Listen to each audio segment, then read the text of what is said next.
तो हम सबके प्रणब दा अब महामहिम प्रणब मुखर्जी बन चुके हैं। देश के 13वें राष्ट्रपति के तौर पर शपथ ले चुके हैं। ये काफिला शपथ ग्रहण के बाद संसद हॉल से निकलकर वापस राष्ट्रपति भवन के प्रांगण की ओर आगे बढ़ रहा है, जहां पर नए राष्ट्रपति प्रणब मुखर्जी को गार्ड ऑफ ऑनर दिया जाएगा।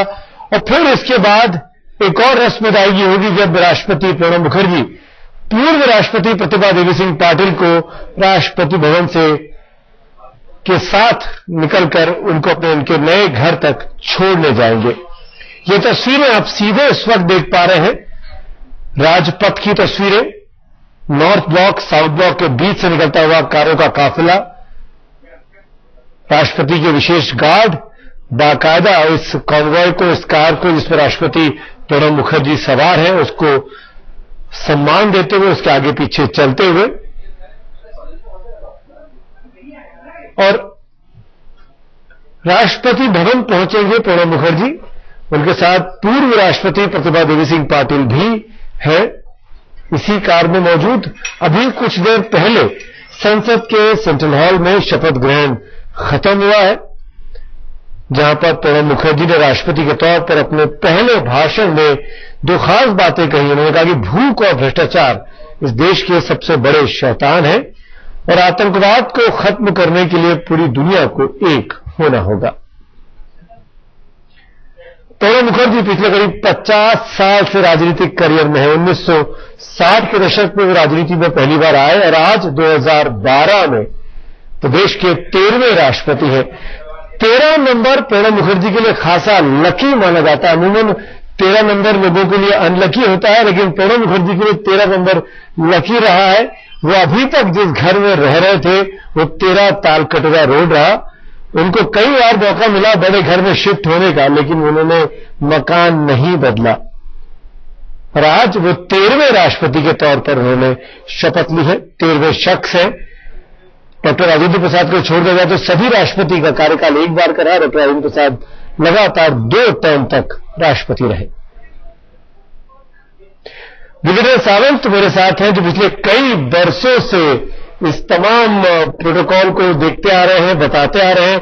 ब्रिगेडियर सावंत, अब क्या होता है इसके आगे?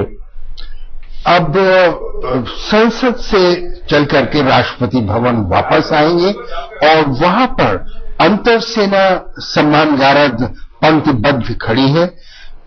पहले जाते समय तो प्रतिभा जी ने निरीक्षण किया था, तब वे राष्ट्रपति थी। जैसा अभी आपने कहा वो निवृत्त मानव है, अब पूर्व राष्ट्रपति कहलाएंगी और इस समय लौटने पर निरीक्षण जो है वो प्रणब मुखर्जी करेंगे। फिर निरीक्षण करने के बाद दोनों ही राष्ट्रपति भवन के अंदर स्टडी में चले जाएंगे, जहां पर विचार विमर्श करेंगे, कुछ अपनी कहेंगे, कुछ उनकी सुनेंगे और उसके पश्चात प्रतिभा देवी सिंह पाटिल अपने उस घर में जाएंगी जो तुगलक रोड पर उन्हें दिया गया है और पहुंचाने के लिए शिष्टाचार से कहीं ऊपर उठ करके प्रणब जी स्वयं जाएंगे उनको घर तक छोड़ने के लिए। तो ये शिष्टाचार ब्रिगेडियर सावंत क्या हर नए राष्ट्रपति को करना होता है? ये हमेशा ये परंपरा रही है कि आप उनको उनके घर तक छोड़ के आएंगे पूर्व राष्ट्रपति को? जहां तक मेरा विचार है और मुझे मालूम है कि सामान्यतः जो दोबारा वापस आकर के सम्मान गारद का निरीक्षण करते हैं उसके पश्चात वहीं से वो नमस्ते नमस्ते हो जाती है और फिर राष्ट्रपति अपनी जगह पर चले जाते हैं। क्योंकि देखिए राष्ट्रपति भवन में जो हम सब कहते हैं 340 कमरे हैं, किंतु उनमें कार्यालय बहुत है अधिक कमरों में। जो उनका आवासीय स्थान है वो बहुत छोटा सा है और ये तो एक टाइप 8 घर से कहीं बड़ा है, फिर भी बाकी में सब कार्यालय वहां पर है। तो पहुंचाने की परंपरा सबके बारे में नहीं रही है जी। एक बात की चर्चा जैसे ड्रेस की वेशभूषा की मैंने अभी थोड़ी देर पहले किया था। डॉक्टर राजेंद्र प्रसाद इस माने में जवाहरलाल से उन्होंने संपर्क किया और वो पत्र की दोनों प्रतियां हैं, जब आपके पास समय होगा। जी जी। और अभी तो राष्ट्रपति अंगरक्षक दिन की चाल से ये आ रहे हैं, ट्रॉट के उसमें आ रहे हैं और उनको पहुंचने में कुछ समय और भी लग सकता है। तो उसकी चर्चा इसलिए करना चाहता हूं कि राष्ट्रपति जो है वो सशस्त्र सेनाओं के सर्वोच्च सेनापति है और वेशभूषा पर हम लोग बहुत ध्यान देते हैं कि क्या पहने, कब पहने, कैसे पहने।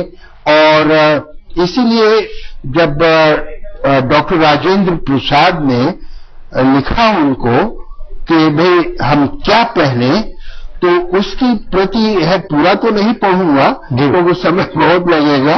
अब वो 23 जनवरी 1950 यानी पहली बार जब वो राष्ट्रपति बने थे, जैसा आपने कहा 2 बार किए, वो 2.5 बार रहे, यानी 12 वर्ष राष्ट्रपति रहे और इतना न कोई अभी तक हुआ है, संभवतः निकट भविष्य में कोई ऐसा है भी नहीं।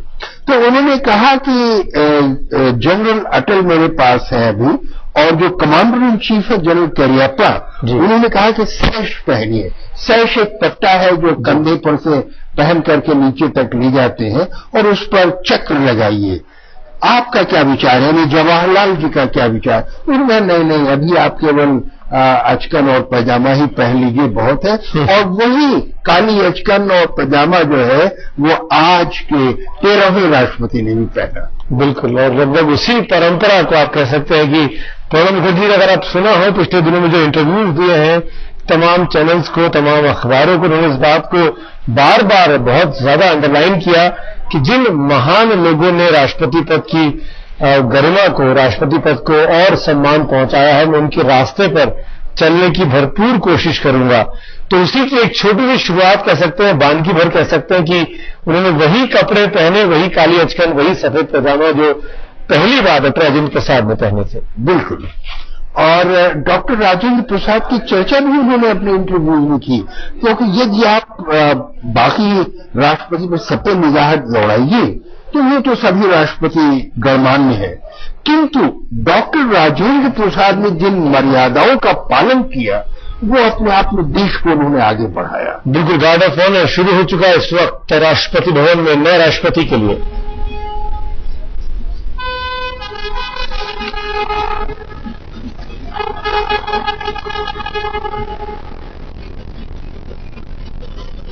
उनके अंगरक्षक सभी अश्वारोही सैनिक हैं, इसीलिए ट्रम्पेट बजाते हैं। ट्रम्पेट लंबा वाला बिगुल तो छोटा होता है और इस पर वो बजाते हैं, तो सम्मान सूचक है।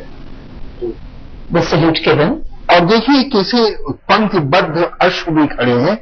सभी जो घुड़सवार हैं वो 6 फीट से अधिक ऊंचाई के हैं और ये न केवल अश्वारोही सैनिक है बल्कि टैंक भी चलाते हैं, छाताधारी सैनिक हैं और युद्ध में भी भाग ले चुके हैं। जी, 26 जनवरी को भी आपने उनको देखा होगा, जब जब राष्ट्रपति जाते हैं तो उनकी कार के आगे पीछे और बगल में ये अनुरक्षी होकर के उनकी रक्षा के लिए तैनात रहते हैं। तो काफिले में बैठ के, अपना कार में बैठ के आगे बढ़ चुके हैं राष्ट्रपति प्रणब मुखर्जी। अब शायद अपनी स्टडी की तरफ जाते हैं। बिल्कुल, स्टडी में जाएंगे और कार्यक्रम के अनुसार वही दोनों राष्ट्रपति विचार विमर्श करेंगे। क्या विचार विमर्श करते होंगे? ऐसे औपचारिक है, अनौपचारिक है, कैसा विचार होगा? नहीं है जो तो मैं कभी स्टडी में किसी भी राष्ट्रपति के साथ नहीं रहा, किंतु अनुमान लगा सकता हूं कि भाई जो निवर्तमान राष्ट्रपति है, जो पूर्व राष्ट्रपति होंगे प्रतिभा देवी सिंह पाटिल, वो बताएंगे उनके अनुभव संक्षेप में कैसे रहे। और संभवतः यदि प्रणब बाबू कुछ पूछना चाहे प्रणबदा, तो अवश्य ही वो उसका उत्तर देना चाहेंगे। तो इनमें बड़ा सौहार्द है। मैंने तो वो दृश्य भी देखा है कि एक बार एक राष्ट्रपति जहां पर रुष्ट हो गए और उन्होंने कहा मैं तो सैल्यूट नहीं लूंगा। कौन राष्ट्रपति? अब नाम यदि न कहेगा इस समय तो अच्छा रहेगा क्योंकि आज की, किंतु ये अवश्य कहूंगा कि वो बहुत देर तक बाहर नहीं आया। मैं कमेंट्री कर रहा था जी, मैंने देखा कि भाई सम्मान गारद खड़ी हुई है, सब लोग हैं, फव्वारे वैसे ही चल रहे हैं, कोई कार्रवाई नहीं हो रही है। तो अब आपने कमेंट्री में फव्वारे भी चला दिए, वृक्षों की भी चर्चा कर दी और आकाश की भी कर दी और पाताल की भी कर दी। उसके बाद फिर भी राष्ट्रपति नहीं आए। तब बाद में पता चला ये है, और जब उनकी जो कुछ मांग थी वो पूरी हुई तब वो बाहर आए। खैर, ये एक ऐसी बात है जिसकी चर्चा कर दे। लेकिन प्रणब मुखर्जी पर आते हुए, जिनको अभी हमने कहा धरती पुत्र है, आज भी उन्होंने अपने गांव से लोगों को आमंत्रित किया है, जो बंगाल से लोग आए हैं और यहाँ पर भाग ले रहे हैं। केवल खेद उनको इस बात का है कि उनकी बड़ी बहन, जिन्होंने उनको बहुत सवारा बढ़ाया, वे नहीं आ सके। काफी बुजुर्ग है वो, अस्वस्थ है, बुजुर्ग है, इतनी दूरी तक आना उनको शायद मुश्किल हो जाता। लेकिन ये 4 तस्वीरें आप एक साथ देख पा रहे हैं। अब से कुछ ही देर पहले की तस्वीरें हैं। संविधान के सर्वोच्च, आप जिसको स्थान बोल सकते हैं, राष्ट्रपति भवन, राष्ट्रपति की कुर्सी, उस पर आज देश में नए राष्ट्रपति विराजे हैं प्रणब मुखर्जी के तौर पर। और ये तस्वीरें उसी पूरी सीक्वेंस ऑफ इवेंट्स को आपके सामने रखती हुई संसद की ओर बढ़े थे। सेंट्रल हॉल में पहुंचे, जहां पर शपथ ग्रहण चीफ जस्टिस कपाड़िया साहब ने कराया प्रणब मुखर्जी जी का। और जब राष्ट्रपति पद की शपथ ले ली तो उन्होंने और निवर्तमान राष्ट्रपति प्रतिभा देवी सिंह पाटिल ने अपनी कुर्सियां बदली उस समारोह में। ये 4 तस्वीरें अब से पिछले 1 घंटे की पूरी कहानी को आपके सामने साफ करते हुए। प्रणब मुखर्जी का जो वीर सावंत, जो उनका इतिहास रहा है, जो राजनीतिक फुल फ्लेजेड राजनीतिक आदमी है, 24 घंटे 7 दिन 365 दिन वो राजनीति करते रहे हैं पिछले 50 सालों से लगभग। ऐसे व्यक्ति का राष्ट्रपति बनना संविधान के लिए कितना ज्यादा फायदेमंद है? ये भी प्रणब मुखर्जी संविधान की सीमाओं में रहते हुए राष्ट्रपति के कर्तव्य का पालन करते हैं, तो वे किसी भी राजनीतिक दल के साथ पक्षपात नहीं करेंगे। और अभी तो ये और भी महत्वपूर्ण इसलिए हो जाता है कि 2014 के चुनाव के बाद लोकसभा का परिणाम जो आएगा, अभी से उसका आकलन करना कठिन है, किंतु लोगों का, विशेषकर राजनीतिक विशेषज्ञों का ये विचार है कि संभवतः राष्ट्रपति की भूमिका वहां महत्वपूर्ण होगी। यहां पर एक सवाल और जुड़ा हुआ है, क्योंकि वीर सावंत आपने 2014 की बात कर दी है।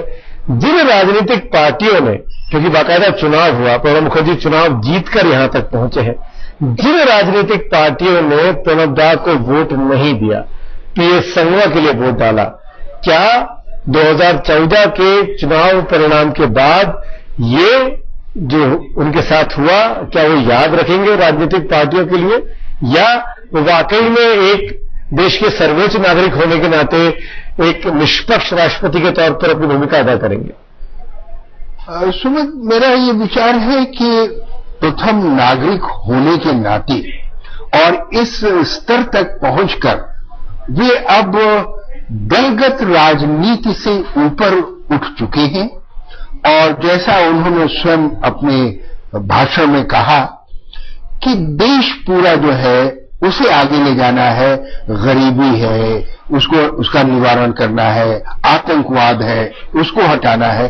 तो यदि हम उन छोटी छोटी बातों में फंस जाएंगे तो संभवतः देश को खुशहाल नहीं कर सकेंगे। बिल्कुल, तो मेरे विचार में प्रणब जी इससे ऊपर उठेंगे। एक चीज वीर सावंत आपसे जानना चाहूंगा, क्योंकि आप इतने सालों से राष्ट्रपति होंगे, इस पूरे कार्यक्रम को देखते आ रहे हैं, आपका हिस्सा रहे, कमेंट्री करते रहे।